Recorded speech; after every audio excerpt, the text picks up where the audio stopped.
Hello বন্ধুরা, শ্রেণিকা শ্রেণীজার নতুন আরেকটি ভিডিওতে জানাই তোমাদের সকলকে স্বাগত। আশা করি তোমরা যারা শ্রেণিকা শ্রেণীজার ভিডিও দেখো বা দেখছো তারা সুস্থ আছো এবং ভালো আছো।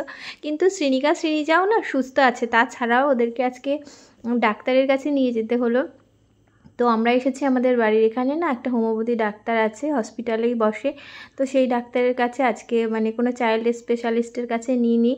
এর কারণটা হলো যে ওর আঙুলে মানে শ্রেণিকার আঙুলের বুড়ো আঙুলটা বিশেষ করে ওখানে না কখনো হয়তো চাপ খেয়েছিল, আমরা বুঝতে পারিনি। আর ও সেইভাবে কান্নাকাটিও করেনি যে আমরা বুঝবো।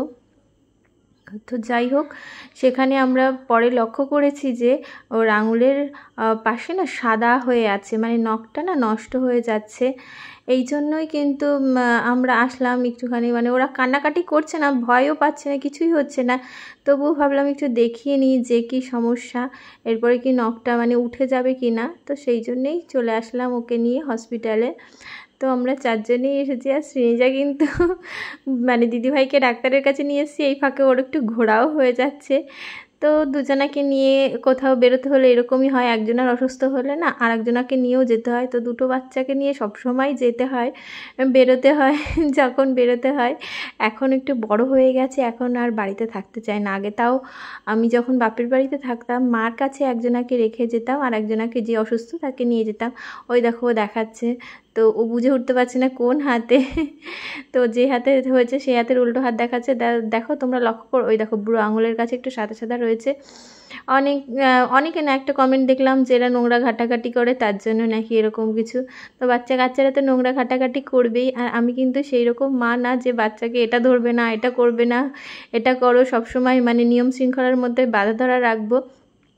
কারণ আমাদের পরিবেশটাই এই রকম, জানো তো। আমরা কিন্তু শহরে থাকি না, আমরা মিডিল ক্লাস জায়গায় থাকি। মানে এখানে সব কিছুই পাওয়া যায়, ধারে পাশে স্টেশনও সব কিছুই কাছাকাছি আছে। তার মধ্যেও একটা গ্রাম্য একটা পরিবেশ, একটা ভাব আছে, যেখানে আমি শ্রেণীজাকে সবসময় মানে ওইটা উপলব্ধি করতে দিই যে চার দেয়ালের মধ্যে তোমরা নাও। তোমরা মানে ছোটোবেলায় আমি যেরকমভাবে কাটিয়েছি আর কি, কাদামাটি ঘেটে দৌড়াদৌড়ি করে, তো সেইভাবে তো আর কিছু করতে পারে না। তো যতটা সময় ছাড়া পায় ওরা রকম করে। কিন্তু এই কমেন্টের রিপ্লাইটা আমি দিয়েছি। তো সেখানে বলেছিলাম যে ওটা কোনোভাবে চাপ খেয়েছিল, এটা দেখেই বোঝা যাচ্ছে হয়তো কোনোভাবে চাপ খেয়েছে।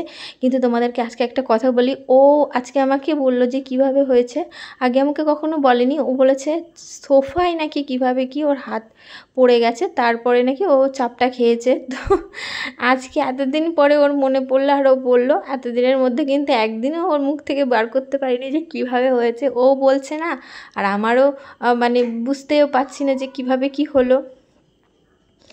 তো আজকে দেখো ছোটো ছোটো দুটো চুড়িদার পরিয়ে নিয়ে এসছে। তো অনেকেই কমেন্ট করেছে ওই চুড়িদারগুলো ভালো লেগেছে।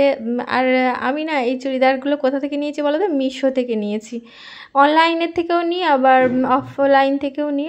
দোকানে না সমস্যা হয়, টুইন্স বেবি জিনিস কিনতে একই সাইজ না পাওয়া যায় না, অনলাইনে কিন্তু পাওয়া যায়। এই ড্রেসটা কিন্তু সামনাসামনি আমার বেশ ভালো লাগছিলো। আর ওর বাবা বললো যে এরকম এই ড্রেসটাই পরিয়ে নিয়ে যাও, কারণ এগুলো সব টাইট হয়ে যাচ্ছে।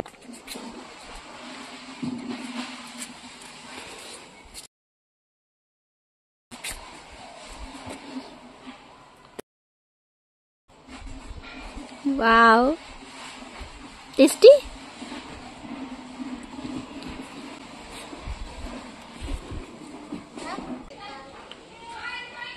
এই জামাই পড়েছে, এই যে বুনুর জামাটাই যে লেগেছে, এটা কে ধুয়ে দেবে?